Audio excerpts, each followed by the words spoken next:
बिस्मिल्लाहिर्रहमानिर्रहीम। Talk eight 7 के साथ मैं हूं एतजाज़ नकी और मेरे साथ मौजूद हैं सज्जाद तरीन साहब। नाज़रीन, आज के प्रोग्राम में हम जिक्र करेंगे कि आज की एक अहम पेशरफ्त हुई है जिसके सियासी तौर पर भी बड़े असरात मुरतब हो गए, और वो है तोशा खाना रेफरेंस में आज समाअत हुई और तहरीरी हुक्मनामा जारी हो गया, जिसके नतीजे में आज ये सामने आया कि यूसुफ रज़ा गिलानी पर फ़र्द जुर्म आयद कर दी गई है। मियाँ नवाज शरीफ को इश्तिहारी करार दिया गया है, जबकि आसिफ अली जरदारी के हवाले से भी गवाहान को तलब किया गया है नैब की जानिब से, जो गवाहान कानूनी कार्रवाई के तौर पर तलब किए जाना थे, और 24 सितंबर की उनके हवाले से तारीख दी गई है। तो ओवरऑल इसका जिक्र करेंगे कि आज क्या सूरत हाल रही है। इसके बाद बिलावल भुट्टो जरदारी साहब ने भी आज एक गुफ्तगू की है, मुराद सईद साहब ने भी रिस्पॉन्ड किया है, और वज़ीर आज़म ने बिलखसूस कराची की और जो सिंध और वफाक के दरमियान मामला चल रहा है उसका भी आज जिक्र किया है एक गुफ्तगू करते हुए। तो ओवरऑल जो इस वक्त एक अहम पेशरफ्त हुई है और फिर उस पर जो कमेंट सामने आ रहे हैं, इसके सियासी तौर पर क्या असरात मुरतब होंगे।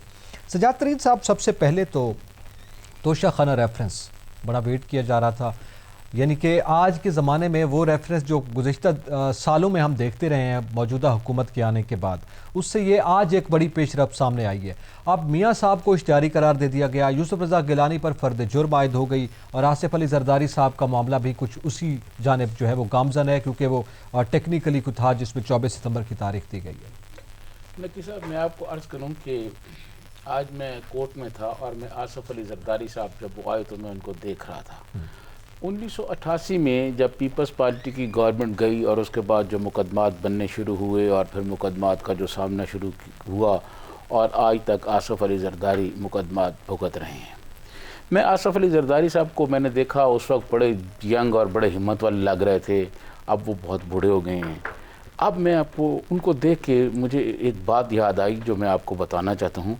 पाकिस्तान की सियासी तारीख़ में अगर कोई आदमी सबसे बड़ा मजलूम है तो वो आसिफ अली जरदारी है। अच्छा, आसिफ अली जरदारी पर इतने मुकदमात बनाए गए हैं, इतने मुकदमात बनाए गए हैं कि जिनकी कोई तादाद नहीं है, और ये मुकदमात का आगाज़ और ये सज़ा आसिफ अली जरदारी को सिर्फ इसलिए दी जा रही है कि वो मोहतरमा बेनज़ीर भुट्टो के शौहर हैं, जुल्फ़िकार अली भुट्टो के दामाद हैं। अच्छा, आसिफ अली जरदारी को जुल्फ़िकार अली भुट्टो के दामाद होने की सज़ा मिल रही है और मेरे ख़्याल में ये मिलती रहेगी। तोशा खाना रेफरेंस पर आज उन पर फ़र्द जुर्म ऐद नहीं हुई, हो जाएगी, और ये मुकदमात जब अपने आगे जाएंगे, बड़ी कोर्ट में जाएंगे तो डिसाइड तो वहाँ पर होंगे। लेकिन मैं आपको ये भी बता दूँ कि आज कुछ नैब के ज़राए ने मुझे ये बताया कि आसिफ अली जरदारी साहब पर और भी मुकदमात बनाए जा रहे हैं और भी मुकदमात की तैयारियाँ की जा रही हैं। आने वाले दिनों में आसिफ अली जरदारी साहब और पीपल्स पार्टी के कुछ और लोगों पर आप नए मुकदमात भी देखेंगे और नए मुकदमात का उनको सामना करना पड़ेगा। ये जब मुझे ये बात पता चली कि नैब उन पर और भी मुकदमात बनाने वाला है, तो उसके बाद मैंने ये सोचा कि क्या आसिफ अली जरदारी ही एक ऐसा शख्स है जिसकी वजह से मैंने आपको ये बात कही कि वो पाकिस्तान में अगर कोई मजलूम आदमी है तो वो आसिफ अली जरदारी है, जिसको जुल्फ़िकार अली भुट्टो के दामाद होने की सज़ा दी जाए। बड़ी बात आप कर रहे हैं सज्जाद तरीन साहब, ये एक बड़ी बात कर रहे हैं आप, लेकिन सवाल ये है कि सिर्फ आसिफ अली जरदारी पर तो नहीं हुई। तोशा खाना रेफरेंस जिसका आज हम जिक्र कर रहे हैं, मियाँ नवाज शरीफ को इश्तिहारी करार दिया जा चुका है, चूँकि वो पेश नहीं हो रहे, और उनके जो असासा जात हैं वो भी मुंजमद हो सकते हैं और किए जाएंगे, ये अहकामात दे दिए गए हैं।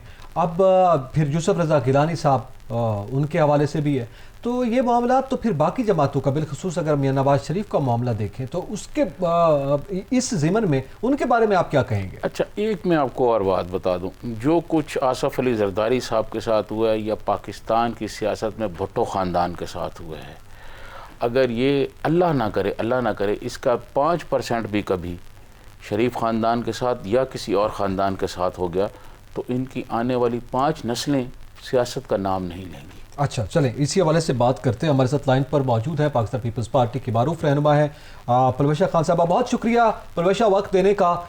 आपसे हम जानना चाहेंगे कि क्या मौक़िफ़ है आपका और पाकिस्तान पीपल्स पार्टी का। आज तोशा खाना रेफरेंस हुआ और उसकी तफसीलात यकीनन आप जानती हैं। देखिए जी, मैं ये कहूँगी कि जैसे जैसे इनके बयानिए में से हवा निकल रही है, वैसे वैसे ऐसे केसेस सामने ला रहे हैं जिनका किसी भी कोर्ट ऑफ लॉ में कोई हैसियत नहीं है। अब तोशा खाना केस को अगर आप समझ भी लें कि इसमें कोई सच्चाई है, तो ये केस क्या है? 2 गाड़ियां जो हैं कि 3 गाड़ियां हैं, उनकी ड्यूटी या उनकी कीमत में कमी, ड्यूटी तो पेड थी। अब आप इसको एक कंपैरिजन कीजिए, इसका कंपैरिजन कीजिए कि इस वक्त क्या हो रहा है। देखिए, तोशा खाना जो है ना, वो आज का नहीं है, अंग्रेजों के जमाने में भी था, मुगलों के जमाने में भी था, लेकिन इस वक्त अनफॉर्चुनेटली, बदकिस्मती से पूरा मुल्क जो है वो तोशा खाना बना हुआ है। जिसका दिल चाहा, जो इक़्तिदार में है, वो हाथ डाले और जो हाथ में आए वो लेकर चलता बने। चाहे हाथ डाले चीनी खा ले, हाथ डाले अरबों आटा खा ले, हाथ डाले तो बिलियन ट्री सुनामी के अरबों खा ले, हाथ डाले मालम जब्बा में अरबों की अराजी कब्जा कर लें, हाथ डालें तो अद्वैयात में बना लें, हाथ डालें तो फिर IPPs में बना लें। लिहाजा इन अरबों खरबों की दास्तान जो इनके मुआवनीन से शुरू होती है और ईवानों तक जाती है। आप उनको तो छोड़े जो ऑलरेडी इलेक्टेड हैं, या उनको छोड़े जो गुजरा हैं, उनकी तो अपनी कहानियां हैं, लेकिन जो मुआवनीन हैं, अगर उनकी ही हम वर्थ निकालें, उनकी असासों की मालियत निकालें, तो मेरे ख्याल में आप और मैं इतने सिफर गिन ही नहीं सकते जो लगते हैं। अरबों रुपए से कम कोई ऐसा किस्सा नहीं है जो आवाम के सामने आया हो, इस अरबों रुपए जो हैं वो ना खाए गए।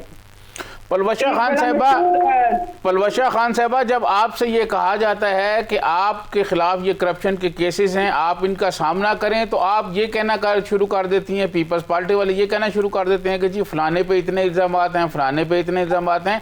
उन पे इल्ज़ामात तो नैब जाने और वो जाने, आपसे तो आपके मुकदमात के बारे में पूछा जा रहा है। बिल्कुल, नैब जाने और वो जाने, लेकिन कहाँ है नैब जो जानेगी? देखिए, यहाँ 2 किस्म के एहतसाब नहीं हो सकते। जैसे आज हमारे चेयरमैन ने भी कहा, जहांगीर तरीन हो तो उनके लिए अलग पैमाना, परवेज खटक हो तो उसके लिए अलग पैमाना, रज़ाक दाऊद हो तो वो अलग पैमाने पे परखा जाए, आसिम बाजवा साहब हो तो जो कोई माई का लाल पैदा नहीं हो जो हाथ लगाए, रज़ाक दाऊद हो तो कोई हाथ नहीं लगा सकता, वसीम अख्तर हो तो इनका साथी है, खुसरो बख्तियार हो तो कोई हाथ नहीं लगा सकता। मेरी बात सुनिए, इस मुल्क में तमाम शहरी जो हैं वो एक ही तरह के हैं। हम कोई जैसे कहते हैं children of a lesser God, वो नहीं है, सब एक जैसे हैं। और अगर एहतसाब हो, हाथ डालना है तो फिर सब पे डालो। और अब इसकी बयाने की अहमियत क्या रह गई है? मैं तो हैरान हूँ कि अब करप्शन के नाम पे, रियासत मदीना के नाम पे जो ठगबाजी इन्होंने शुरू की, यानी कि रियासत मदीना का नाम वो लेते हैं। रियासत मदीना क्या थी? 22 लाख मुरब्बा मील पर जो हमारे खलीफा थे, उनसे सवाल हो सकता था, जिनकी हुकूमत 22 लाख मुरब्बा मील पर फैली थी, और जिसकी हुकूमत 22 मील पर नहीं है, इस्लामाबाद की हदूद से बाहर नहीं है, उससे सवाल नहीं हो सकता। मुझे बताइए, ये पाकिस्तान है, ये पलटन का मैदान नहीं जहां आपके इस्लाफ के कारनामे रकम है कि आप यहाँ भी वही काम। अब कल का मामला देखिए, आप छोड़ देंगे, हमने तो नया पर भुगतना हम भुगत लेंगे, और ये भी देख लेंगे कि कितनी देर इनसे पर्दापोशी होती है। लेकिन देखिए, पंजाब का क्या कसूर है? पंजाब में क्या तमाशा लगा हुआ है? इंतजामी तौर पर इस मुल्क की जड़ें इन्होंने हिला के रखी। कल आपने देखा होगा एक शो पर इनके CCPO बैठे हुए थे, आपने कभी नजर से जरूर गुजरा होगा। क्या होता था वहां? कभी आपने देखा इससे पहले कि इस तरह सरकारी अफसरान आकर अपनी ही पुलिस फोर्स को धमकियां दें, अपने ही IG को धमकियां दें? क्या आपने कभी ऐसी तवाइफुल मलूकी देखी है? अच्छा पलवशा, बिल्कुल ये मुल्क ही मोहम्मद शाह रंगीला II का तोशा खाना है। अच्छा, पूरा मुल्क जो है वो तोशा खाना बना है। किस चीज का हिसाब मांगते हैं? जी पलवशा, बिल्कुल। जी, मैं सवाल करना चाहूंगा कि अब इसके बाद ये बताइएगा कि पाकिस्तान पीपल्स पार्टी का क्या लाए अमल है, क्योंकि पहले तो ये कहा जाता है कि ज़ाहिर केसेस बनते हैं, जरदारी साहब मुसलसल केसेस भुगतते भी आए हैं, कैद भी काटते आए हैं, लेकिन वो केसेस साबित नहीं हुए। आज जो कुछ ये हुआ है, इसके हवाले से आइंदा का क्या लाए अमल होगा? देखिए, ये कोई इतनी बड़ी बात नहीं है, ये कोई ऐसी बात नहीं है कि जिससे हम भाग रहे हैं। ये जो पहले भी किया, आपको खासतौर से जरदारी साहब के साथ जिन्होंने किया, तारीख का वाय कि उन्होंने बाद में उनके कदमों पर गिर के माफी भी मांगी, जिसमें खुद वो सैफ रहमान साहब भी शामिल। मुझे ये बताइए कि ये जो पाकिस्तान पीपल्स पार्टी को या किसी को भी डराने की कोशिशें हैं। मुझे ये समझ नहीं आता कि अगर आपने जो भी करना है आप अपने नाम से कीजिए। आप अगर इतने बड़े जमहूरियत पसंद, आप इतने बड़े अमीरुल मोमिनीन हैं, तो आप क्यों नहीं कहते कि ये सब कुछ मैं कर रहा हूँ और इसके जो भी भुगतान है वो मैं भुगतूंगा, जो भी रिपरकशंस हुए, जो भी इसका नतीजा हुआ। आप क्यों कहते हैं कि कभी फौज मेरे साथ खड़ी है, कभी आप लैब के पीछे छुपते हैं? आप अगर इतने बड़े रहनुमा हैं तो आप क्यों अपनी इस पड़ाव पे खड़े नहीं होते? वहां आकर जब आप हाथ डालते हैं दूसरों पर, तो उसके लिए भी आप दूसरे इदारों के कंधों का इस्तेमाल करते हैं बंदूक चलाने के लिए। ये किस किस्म का, मुझे तो समझ नहीं आती ये किस किस्म का बयानिया है इनका। एक सांस में ये एक इदारे के पीछे छुपते हैं, दूसरे सांस में दूसरे इदारे के पीछे छुपते हैं। दरअसल निशानी होती है ऐसे लोगों की जो चोर रास्तों से आए हैं, जिनके अंदर इतनी इखलाकी जुर्रत ना हो कि वो अपना नाम लेकर अपनी बदी करे। ठीक है, इदारों के सर पे ये काम किया जा रहा है। बहुत शुक्रिया पलवशा खान साहब, आपने अपना कीमती वक्त दिया और हमसे गुफ्तगू की है। अब जाहिर है सजाद तरीन साहब, पाकिस्तान पीपल्स पार्टी का जो वर्जन सामने आया है, जो मौक़िफ़ सामने आया है, ये एक्सपेक्टेड था। मेरे ख्याल में इसी पे ही अब आइंदा सियासत भी की जाएगी, बात भी की जाएगी। लेकिन सवाल ये है कि ये बात जो पहले की जाती रही कि जरदारी साहब पर या पीपल्स पार्टी के मुख्तलिफ लोगों पर जो मुकदमात बने, आप यहाँ इस शो में भी ये जिक्र होता रहा, उन पर कभी साबित नहीं हुआ। लेकिन ये ज़ाहिर है जब फ़र्द जुर्म तक मामला पहुँच जाए तो ज़ाहिर है ये सबूतों की बुनियाद पर ही किया जाता है। तो इस हवाले से अब क्या जवाब होगा? देखिए, मैं आपको अर्ज़ करूं कि आसफ़ अली जरदारी साहब पर पहले भी बहुत सारे फ़र्द जुर्म, जैसे मैं उनके मुकदमात की डिटेल बता रहा था। मैं आपको एक और वाक़या बताऊं। अरबाब रहीम साहब जनरल मुशर्रफ के ज़माने में सिंध के वज़ीर आला थे और आसफ़ अली जरदारी साहब की कोर्ट से ज़मानत हो गई। वो एक BMW की गाड़ी के केस में हुए थे कि जी इसकी एक्साइज ड्यूटी नहीं दी गई, कि फ़लाँ आदमी ने ये गाड़ी मंगवाई है, वो आसफ़ अली जरदारी का फ्रंट मैन है, उसने ड्यूटी नहीं दी और आसफ़ जरदारी उसमें मुलव्वज़ है और मुकदमा, वो आखिरी मुकदमा था, उसमें भी ज़मानत हो गई। जब वो ज़मानत हुई तो अगले दिन अरबाब रहीम साहब का जो है वो बयान छपा कि अगर ये डील ना होती तो मैं इन पर बकरी चोरी का मुकदमा डाल देता। मतलब ये आप ये कहना चाह रहे हैं कि ये बकरी चोरी के मुकदमात अभी मजीद भी बनने वाले हैं? इस पर मजीद भी नाज़रीन गुफ्तगू करते हैं। यहाँ पे वक्त तो एक ब्रेक का, हमारे साथ रहिएगा।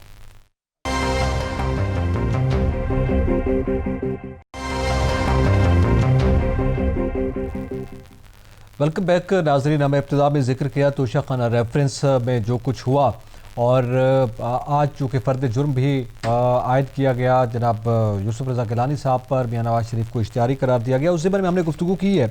सजाद तरीन साहब, ये मामला हुआ और ज़ाहिर है इस पर वर्जन भी सामने आएंगे, मज़ीद भी इस पर गुफ्तगू होती रहेगी आने वाले दिनों में। सवाल ये है कि आज फिर बिलावल भुट्टो जरदारी साहब ने बात की, कराची के मामले पर उन्होंने जिक्र किया और फिर वही ये कहा कि प्रेस कॉन्फ्रेंसेस हो रही हैं, इस तरह की बात की जा रही है। और फिर उन्होंने ये कहा कि वज़ीर आज़म को अगर कराची का इतना ख्याल है तो वो ख़ुद आके मुराद अली शाह और उनकी टीम की तरह यहाँ आकर बैठें और फिर यहाँ आकर काम करें।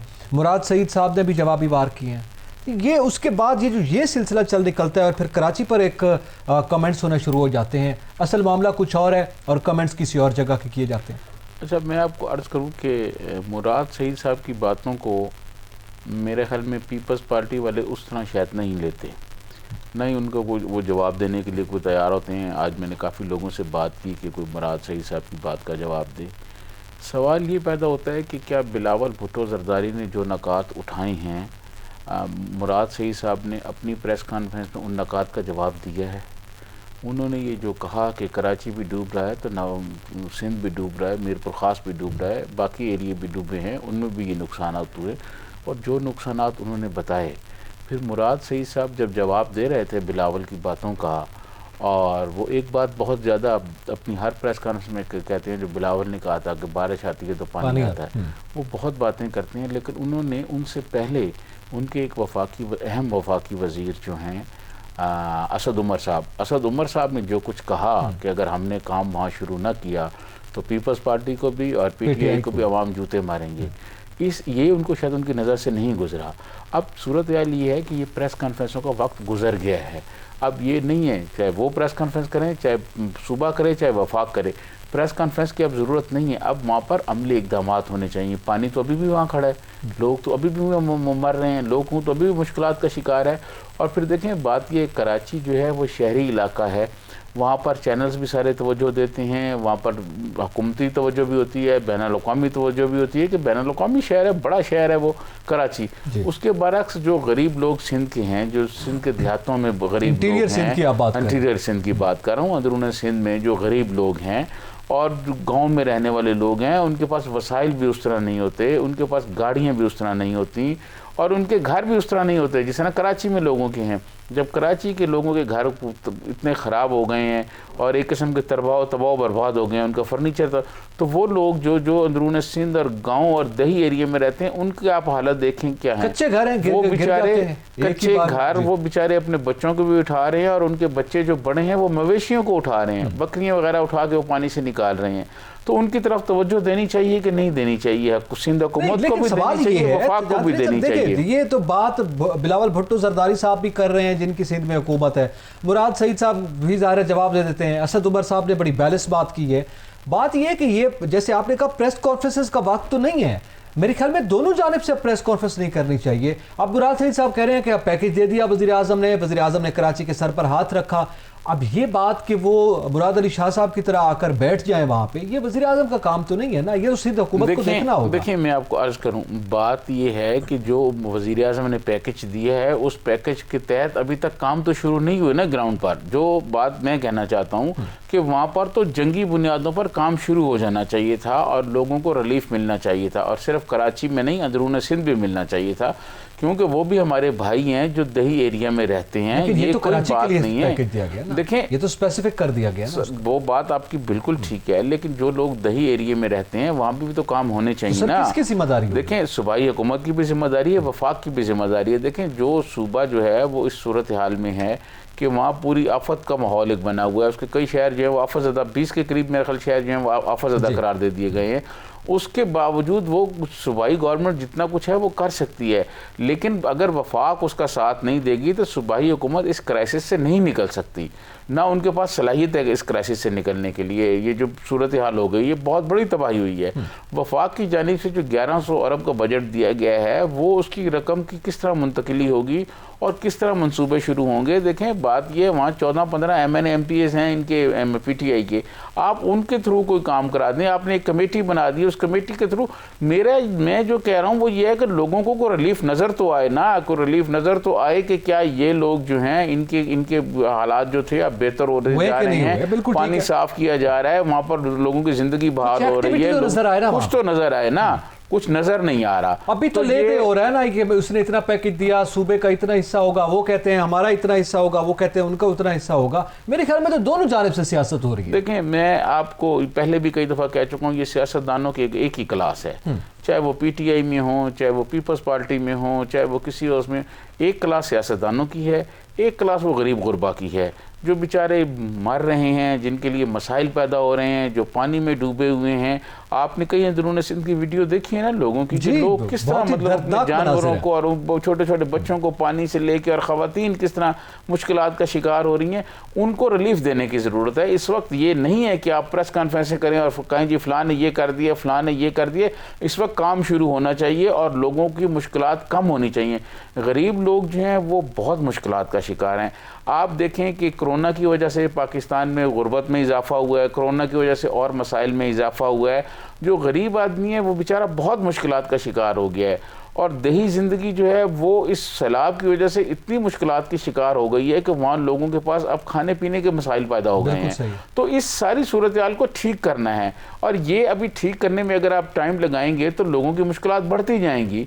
आपको फौरी तौर पर हंगामी बुनियादों पर वहाँ लोगों का मसला हल करना चाहिए, उनको खुराक पहुँचानी चाहिए, और वो जो बाकी उनके जो मसाइल वहाँ पैदा हो गए हैं बारिश और सैलाब की वजह से, उनको ठीक करना चाहिए। इसी तरह कराची में भी काम नज़र आना चाहिए। ये नहीं है जी हम इतने अरब देंगे, वो कहें जी इतने अरब देंगे, एक इधर से प्रेस कॉन्फ्रेंस, एक उधर से प्रेस कॉन्फ्रेंस, दिन इसी में गुजर जाए, फिर उसी में प्रेस कॉन्फ्रेंस। इस तरह काम नहीं चलेगा। तो कमेटी कहाँ गई सजाद तरीन साहब? जो कमेटी बनाई गई थी कराची के मसाइल के हल करने के लिए, तमाम जमातें उसमें मौजूद थी, असद उमर साहब थे, खुद वज़ीर आला सिंध थे, उसकी तो कोई मीटिंग भी नहीं नजर आ रही। देखें, बात यह है कि जब पैसे मिलेंगे तो कमेटी नज़र आएगी ना कि क्या करना है क्या नहीं करना। अच्छा। कोई प्लान होगा, कोई पैसे आएंगे, कोई बताया जाएगा कि इस काम के लिए इतने पैसे हैं, इस काम के लिए इतने पैसे हैं। ये वहाँ बिलावल भुट्टो ने यही आज कहा है ना कि आप ये तो बताएं कि किस किस मंसूबे के लिए कितने कितने पैसे आप दे रहे हैं। तो मैं ये समझता हूँ कि ये इस वक्त काम करने की ज़रूरत है, ज़मीन पर काम नज़र आना चाहिए। ये नज़र आए कि लोगों के लिए पानी जो है उसको खुश करने का कोई इंतज़ाम हो रहा है, पानी उनके इलाकों से निकाला जा रहा है। लोग तो मुश्किलात का शिकार हैं। इधर से हमारा जो हुक्मरान तबका है, चाहे वो सूबे में हो चाहे वो मरकज़ में हो, वो एक उधर से प्रेस कॉन्फ्रेंस 2.5 घंटे की कर देते हैं, इधर मुराद सईद साहब जो हैं वो अपनी वजारत पर तवज्जो कम देते हैं, जवाब देने के लिए तैयार रहते हैं। वो आके 2-2.5 घंटे की दास्तान सुना देते हैं, लोग यही सुन लेते हैं। ये प्रेस कॉन्फ्रेंस में गरीब आदमी का पेट नहीं भरता। गरीब आदमी को रोटी चाहिए खाने के लिए। गरीब आदमी मुश्किलात का शिकार है, लोगों के फर्नीचर तबाह हो गए, लोगों के घर तबाह हो गए, दही सिंध जो है उसका अशर नशर लोगों का हो गया, सर फसलें तबाह हो गई। यहाँ पे आप इंटीरियर सिंध की बात कर रहे हैं, पंजाब के जनूबी पंजाब में मुल्तान में सैलाब है, आपका ताल्लुक है, मेरा ताल्लुक है उस इलाके से। वहाँ पे बागात डूब गए, फसलें तबाह हो गई और आगे जो है ज़ाहिर है जो किसान की ज़िंदगी है वो ख़राब हो गई। इसी तरह रहीम यार खान और फिर वो इंटीरियर सिंध में सैलाबी रेला। मैं ये समझता हूँ कि जिस तरह सिंध की तरफ से, सिंध गवर्नमेंट की तरफ से ये कहा गया है कि किसानों के जो ज़राई कर्जे हैं वो माफ़ किए जाएँ, इसी तरह जनूबी पंजाब में भी होने चाहिए। जनूबी पंजाब में भी लोगों के साथ जो है वो भाइयों वाला सलूक होना चाहिए, लोगों की महरूमियत दूर करनी चाहिए। जिन लोगों की फसलें तबाह हुई हैं और जिन किसानों ने ज़राई बैंक से कर्जे लिए हैं उनके कर्जे माफ़ होने चाहिए, उनको कोई रिलीफ मिलना चाहिए। ये नहीं है कि आप एक ही तरफ रिलीफ की बात करें और दूसरी तरफ ना हो। मैं समझता हूँ कि पूरे पाकिस्तान में रिलीफ मिलना चाहिए। पूरे पाकिस्तान में जहाँ जहाँ पानी आया है, जहाँ जहाँ सैलाब आया है, लोग बहुत मुश्किलात का शिकार हैं।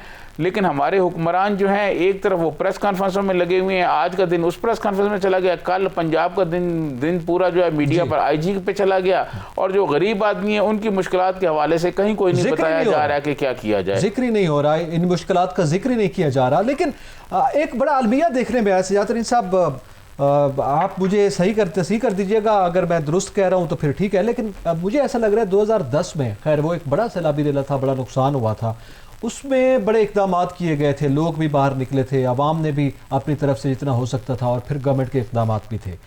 अब हम देख रहे हैं कि तकरीबन आधा सिंध डूब गया, मेरे ख्याल में 20 अजला के हवाले से अभी जिक्र हुआ है। जनूबी पंजाब का कुछ हिस्सा, वही एरिया डूबता है ना हमेशा जब सैलाब आता है, वो हिस्सा जो है वो डूब गया, फसलें तबाह हो गई हैं वहाँ पे। लेकिन अभी तक उस नौयत की एक्टिविटी नज़र नहीं आ रही। कराची तो खैर हमने देखा, वो तो गुज़िश्ता बारिशों के आने से क्या उसकी सूरत हाल है वो तो पूरी दुनिया ने देखा, लेकिन वो हमें एक्टिविटी, उस तरह के इक़दामात, उस तरह की बात नज़र नहीं आ रही। ना अवामी सतह पे उस किस्म की कोई हमें ट्रेंड नज़र आ रहा है और ना ही हुकूमती सतह पे। और हुकूमत से मुराद चाहे वफाकी हुकूमत है चाहे सूबाई हुकूमत है। देखिए, मैं आपको अर्ज़ करूँ 2010 की जो आपने बात की, 2010 में बहुत सारी सरगर्मियाँ नज़र आई थी, इसमें तो कोई शक नहीं है। लेकिन अभी सरगर्मियाँ इसलिए नज़र नहीं आई कि हुकूमत का जो पहला एजेंडा है, और ये हुकूमत इक़्तिदार में आई भी इसी एजेंडे के तहत है, इनका यही बयानिया था कि वो एहतसाब करेंगे। वो एहतसाब कर रहे हैं, चाहे बारिश आए चाहे सैलाब आए, वो लोगों पे मुकदमात बना रहे हैं। जैसे शुरू में मैंने कहा अभी और मुकदमात बनने वाले हैं, ये मुझे नैब के लोगों ने बताया। आज नैब के एक बहुत अहम आदमी से मेरी मुलाकात हुई, उसने कहा कि अगले चंद हफ्तों में आप देखिएगा और बहुत से लोगों पे मुकदमा। तो ये तो इस एजेंडे पे गवर्नमेंट आई थी कि हमने चोरों डाकुओं को नहीं छोड़ना, चोरों और डाकुओं के ख़िलाफ़ मुकदमात दर्ज कराने हैं। आज आपको पता है कि जो मोनस इलाही हैं, चौधरी परवेज़ इलाही के बेटे, उनका भी रिएक्शन आ गया है और उन्होंने ये कहा, हुकूमत ने लिखा है बरतानिया में इनकी जायदादें वगैरह चेक करने की चौधरी बिरादरान के लिए। तो मोनस इलाही ने आज ये कहा कि हुकूमत पहले एहतसाब के नाम पर अपोजिशन को दीवार से लगा रही है, अब हुकूमती इत्तेहादियों को लगा रही है। तो एक तरफ हुकूमत जो है इसने तो एहतसाब की बात की हुई है ना, तो इसका पहला एजेंडा जो है वो एहतसाब है, लोग चोरों और डाकुओं को पकड़ना, चोरों और डाकुओं के खिलाफ मुकदमात बनाने और उनको जेल भेजना। फिर उसका दूसरी प्रायोरिटी आएगी कि बारिश से लोगों को बचाना। लेकिन इस वक्त जो आम आदमी है वो बहुत परेशान है। आम आदमी की इतनी मुश्किलात हैं कि आप सोच नहीं सकते। आज मेरे पास आए हुए थे काजी इमदाद साहब जो सिंध से हैं, उन्होंने तरक्की पसंद आदमी सोच रखने वाले लोग हैं। उन्होंने मुझे ये बताया कि अंदरून सिंध की क्या सूरत हाल है कि लोगों के पास खाने के लिए चीज़ें नहीं हैं, बहुत मुश्किलात हो गई है, लोग बीमार हैं, हॉस्पिटल्स में पानी है, डॉक्टर नहीं आ रहे, इंतज़ामिया के कई दफ्तरों के में जो है पानी चला गया है, कई पुलिस कि जो ऐसे थाने हैं या पुलिस अफसरान के घर हैं उनमें पानी चला गया है। तो ये सारी सूरत हाल जो है इसको ठीक करने की ज़रूरत है, चाहे सिंध हो, चाहे जनूबी पंजाब हो, चाहे बलूचिस्तान हो, चाहे केपी हो। यहाँ तमाम लोगों के लिए हमने बेहतर ज़िंदगी बनाने का रियासत की ज़िम्मेदारी होती है। लोगों की जान और माल का तहफ़्फ़ुज़ करना रियासत की ज़िम्मेदारी होती है, ये रियासत का काम होता है। और मैं आपको अर्ज़ करूं कि कराची तो हमारा ऐसा शहर है कि जो हब है, मुआशी हब है, बिल्कुल सही, बहुत ज़्यादा टैक्स देता है, तवज्जो देने की ज़रूरत है, उस पर तवज्जो देने की ज़रूरत है। ये मैं समझता हूँ कि ये जो इस तरह की अगर बातें चलती रहेंगी कि जी फ़लाँ ने ये कर दिया तो हमने ये कर दिया और फ़लाँ ने ये कर दिया, एक दूसरे पे ख़वातीन की तरह अगर ये एक दूसरे को ताने देते रहेंगे तो ऐसा नहीं होना चाहिए। आज जो मुराद सईद साहब ने प्रेस कॉन्फ्रेंस की है, उनको मेरे ख्याल में बजाय ताने देने के ना बिलावल भुट्टो को, जो नकात बिलावल भुट्टो ने उठाए हैं, उनका जवाब देना चाहिए था कि आपने ये बात की और हमने ये चीज़ें की। लेकिन वो तो यही कह रहे हैं ना, हमने पैकेज दे दिया, देखें पैकेज दे दिया। देखें बात पैकेज देने से, अनाउंस करने से, ऐलान करने से तो चीज़ें नहीं होती ना। पैसे किसी के हाथ जाएंगे, को मंसूबा बनेगा, को पानी का वहाँ से निकासी कैसे होनी है, लोगों की सड़कों साफ कैसे करनी है, वहाँ सफाई कैसे होगी, वहाँ अस्पताल बेहतर कैसे होगा, वाटर सप्लाई का निज़ाम कैसे बेहतर होगा, कौन करेगा, किसकी क्या जिम्मेदारी, ये सारा बड़ा मसला है वहाँ। ये सारा कुछ कोई होना चाहिए ना, कोई होमवर्क बताना चाहिए था ना कि जी इतने पैसे हम दे रहे हैं तो ये कहाँ लगने हैं। और जो कल भी मैंने ये कहा था, वो जो माहिर मईशत हैं वो तो ये क्वेश्चन उठा रहे हैं कि ये 1100 अरब का जो पैकेज दिया, ये पैसे कहाँ से आएंगे। ये बताया जाए ना लोगों को कि जनाब फलां मद से पैसे आएंगे और ये इस काम के लिए होंगे। बिल्कुल नहीं, वो वज़ीर आज़म तो कह रहे हैं कि जितना टैक्स होता है किसी सूबे का उससे ज़्यादा तो हम नहीं दे सकते। वो जो डिमांड करते हैं मुराद अली शाह साहब के, जनाब हमारे सूबे का हिस्सा है और फिर उसमें ज़ाहिर है बहुत से दीगर मामलात भी हैं उनके टेक्निकली, उसमें भी हम ज़रा जिक्र करते हैं। और इसके अलावा जो इस वक्त कराची का हम जिक्र कर रहे हैं तो उसके साथ साथ कुछ अहम डेवलपमेंट हमारी सरहदी उमूर के हवाले से भी सामने है, उसका भी जिक्र करेंगे। लेकिन नाज़रीन जहाँ पे वक्त एक ब्रेक का, हमारे साथ रहिएगा।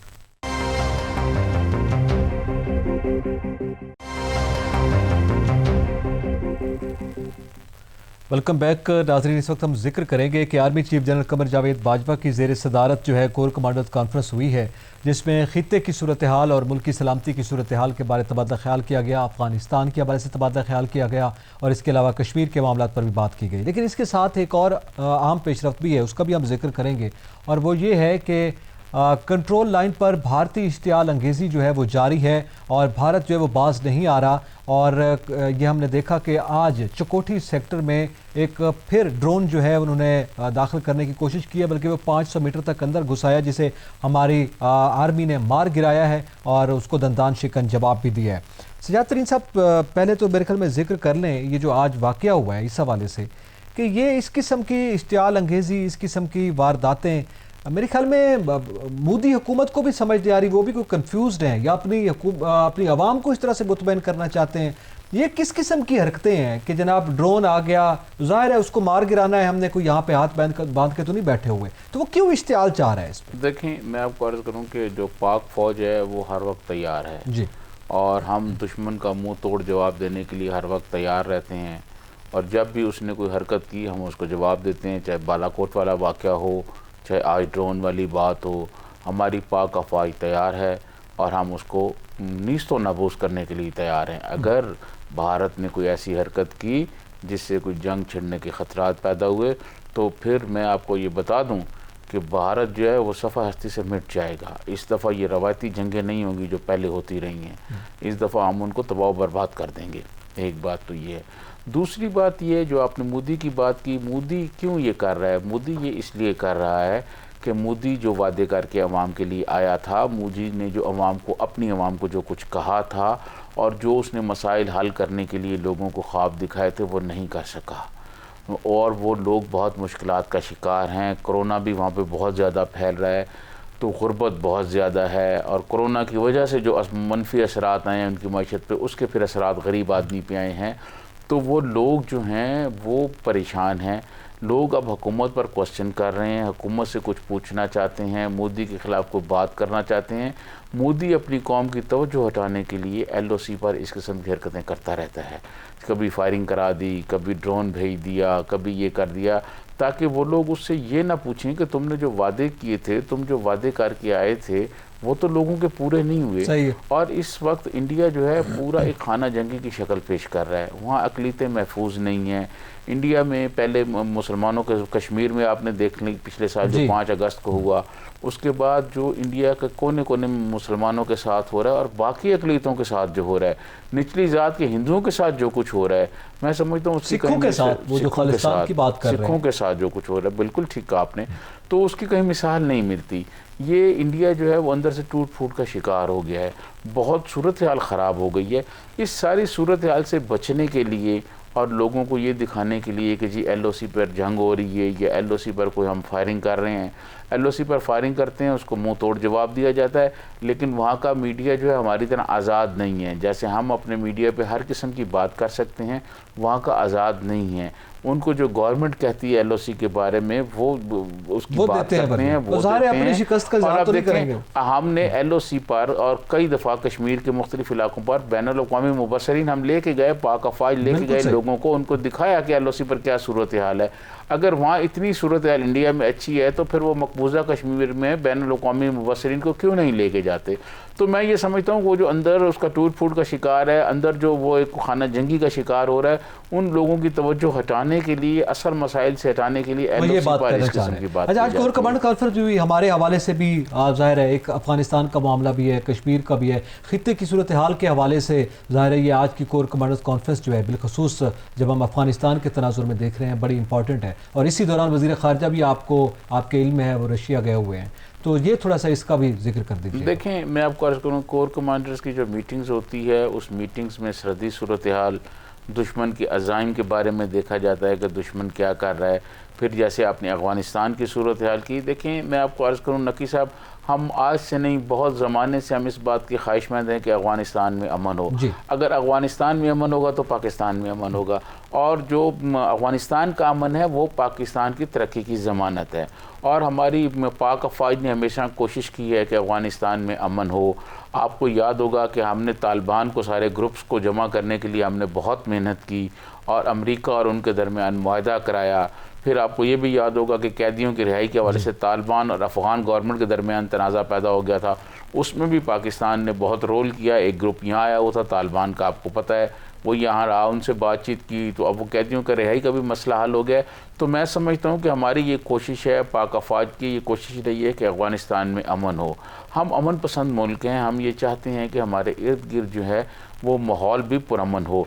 आपको याद होगा हमारे army chief general Qamar Javed Bajwa साहब ने एक तकरीर में खिताब करते हुए कहा था, अब अकेला मुल्क नहीं, अब खित्ते तरक्की करते हैं। बिल्कुल सही। हम इसी हवाले से चाहते हैं कि इंडिया से भी हमारे ताल्लुकात बेहतर हों, हम ये चाहते हैं। लेकिन इंडिया की जानिब से जो रवैया अपनाया जा रहा है और जो कुछ वो किया जा रहा है, वो मैं समझता हूँ कि खित्ते के अमन के लिए नुकसानदेह है। आपको पता है कि चाइना से भी उनका भी तनाज़ा पैदा हो गया है, फिर और छोटे ममालिक से उनके तनाज़े पैदा हो गए हैं। तो ये कोर कमांडर्स की जो मीटिंग्स है इसमें ये सारी सूरत हाल पर जायज़ा लिया जाता है और पाक फ़ौज के जो कमांडर्स हैं वो ये देखते हैं कि दुश्मन के अज़ाइम को कैसे नाकाम बनाना है। जी बिल्कुल, ये बड़ी अहम बात है और ज़ाहिर है ये एक अहम इदारा है, बड़ा इदारा है जिस पर मेरे में एतमाद भी है और जिसमें जो इस मुल्क की सरहदों के हवाले से मुहाफ़िज़ भी है। नाज़रीन, वक्त चूँकि प्रोग्राम का ख़त्म हो गया है, एतज़ाज़ नकी और सजाद तरीन को इजाज़त दीजिएगा। अल्लाह हाफ़िज़।